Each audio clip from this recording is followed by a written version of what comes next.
Welcome to our final week of With You. The goal of this series has been pretty simple. When a friend is having a hard time, we want to figure out how to show them God's love by being there for them. We started this series with a conversation about our emotions, because being able to recognize and empathize with other people's feelings is an important step in figuring out how to be there for other people. Today, let's talk about our emotions again. Sometimes we think about our feelings as something that only happens in our minds or on our faces, but the truth is, we feel our emotions with our whole bodies. Sometimes the posture of your body shows how you're feeling inside. The funny thing is, the opposite is sometimes true as well. If your body is communicating an emotion, then your mind might actually start to believe it too. Let's try a little exercise. We're going to talk about some emotions, and I want you to try to emulate those emotions at home, okay? Let's start with happy. Smile as wide as you can. Keep smiling while you try to think of something sad. It's hard to do both, right? Okay, now look sad. Slump your shoulders, put your head down. Keep doing that while thinking of something that makes you laugh. That's not easy, is it? Now, how about angry? Make the angriest face you can, then look at somebody nearby and try to give them a sincere compliment. How about nervous? Think about something that makes you nervous, like a test you're not ready for or a person you're afraid to talk to. What does your body want to do? You might want to cross your arms, raise your shoulders, or tense your muscles. Now let's try a power pose. Confidence. Put your chin up, stand up straight, smile. Stand with a wider stance than usual. Put your hands on your hips and stretch them out in a V shape over your head. Do you feel a little more confident or hopeful than you did a moment ago? It's hard to feel powerless or defeated when you're in this pose. Now it's always great to feel confident and in control and full of hope. So what are some situations that could make someone feel hopeful? Now it's not such a great experience to feel weak, powerless, and without hope. What do you think are some situations that could make someone feel hopeless? Now even if you're usually a happy or optimistic person, it's okay to have moments when you feel a little less than hopeful. But what do we do when we or someone we care about seems stuck in a place of hopelessness? Has a friend ever come to you for encouragement or help, but you found yourself at a loss for words? It's sometimes hard to know how to give our friends guidance, but it's even more challenging when we know our friends are in a really dark place. Now there are many reasons we find ourselves feeling hopeless, like when things aren't going our way, or when we keep facing one disappointment after another, when something is wrong in our lives or in the world, when we're hurting and can't find relief, or when a prayer we've been praying still hasn't been answered. Some reasons are tiny molehills that are easy to move past with a little time. Others can be huge mountains that take time to work through. Either way, a few things are true. We need someone. Whether you're helping someone find hope or you're searching for hope yourself, you weren't meant to do it alone. When we're feeling hopeless, disappointed, or lost, we need each other. And we need a light. When you're walking through a dark room at night, there's one thing you need to help you not bump into any more furniture: light. In the same way, when someone is feeling lost and hopelessness, they need someone to turn on a light and help them find their way. It's normal to feel overwhelmed sometimes, but when someone we love gets stuck in a dark or hopeless place, they might need some extra help finding their way back into the light again. Now there's a story in the Bible about a woman named Hannah, who knows what it's like to feel hopeless. And as we read the story, keep in mind that this takes place in a very different time and culture, where women and marriage were not viewed the same way they are today. There was a man from Ramathaim-Zophim in the hill country of Ephraim. His name was Elkanah, son of Jeroham, son of Elihu, son of Tohu, son of Zup, an Ephraimite. He had two wives, the first named Hannah and the second Peninnah. Peninnah had children, but Hannah was childless. This man would go up from his town every year to worship and to sacrifice to the Lord of armies at Shiloh, where Eli's two sons, Hophni and Phinehas, were the Lord's priests. Whenever Elkanah offered a sacrifice, he always gave portions of the meat to his wife Peninnah and to each of her sons and daughters. But he gave a double portion to Hannah, for he loved her even though the Lord had kept her from conceiving. Her rival would taunt her severely just to provoke her, because the Lord had kept Hannah from conceiving. Year after year, when she went up to the Lord's house, her rival taunted her in this way. Hannah would weep and would not eat.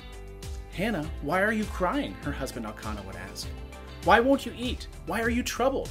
Am I not better to you than 10 sons?" On one occasion, Hannah got up after they ate and drank at Shiloh.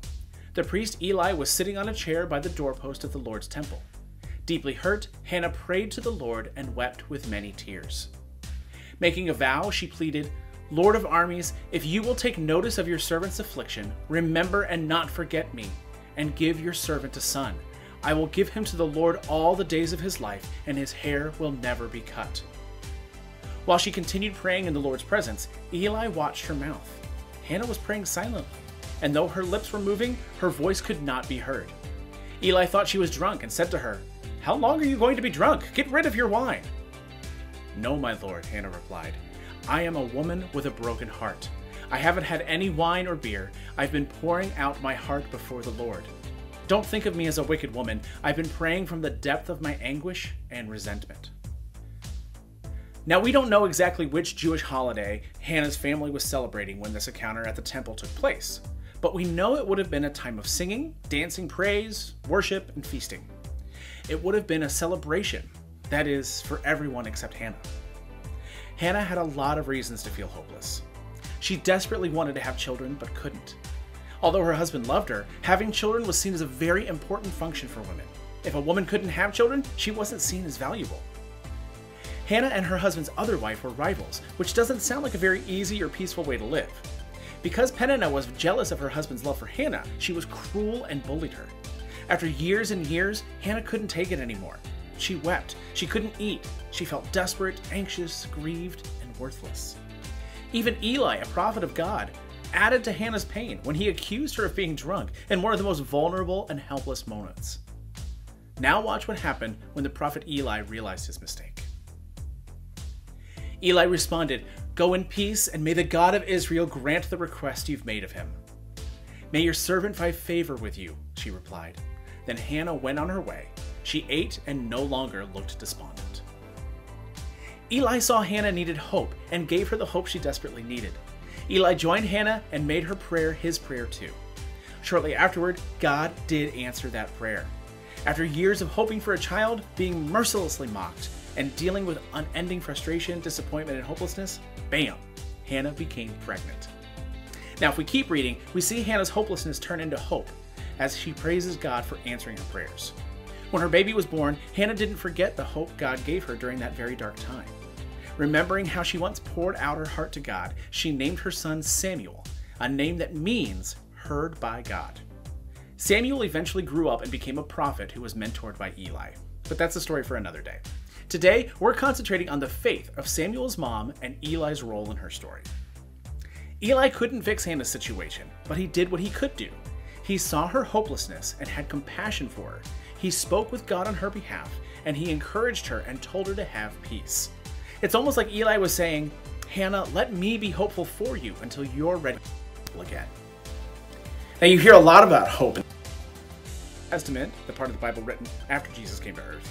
The Apostle Paul writes about it in one of his letters to the Jesus followers in Rome, Italy. When Paul wrote this letter, the followers of Jesus were being persecuted by the Roman Empire. They were thrown into prison, thrown out of the country in exile, and sometimes even killed. With so many reasons for Jesus followers to feel hopeless, take a look at one of Paul's prayers for them. "Now may the God of hope fill you with all joy and peace as you believe, so that you may overflow with hope by the power of the Holy Spirit." The Christians in Rome were having a difficult time, but Paul knew there was still a reason to hope. With God, there always is.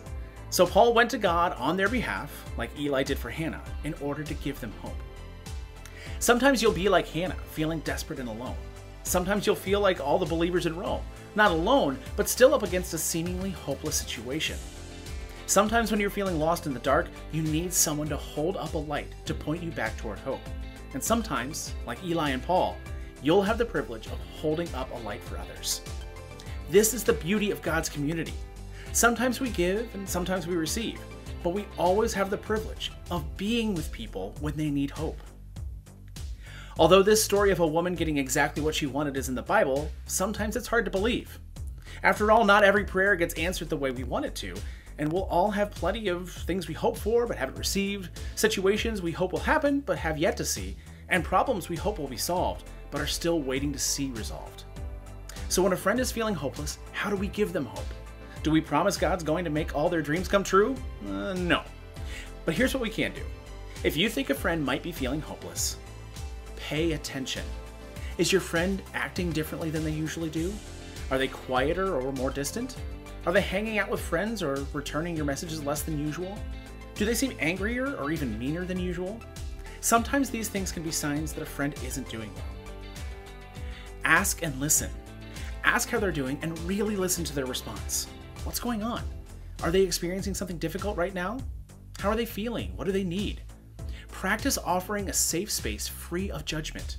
If they speak negatively about themselves, others, or even God, show them patience and grace. Feel with them. Whether they're feeling angry, sad, frustrated, or desperate, try to feel those things with them. Don't minimize their feelings by saying things like, "It'll be fine," or "It's not that bad."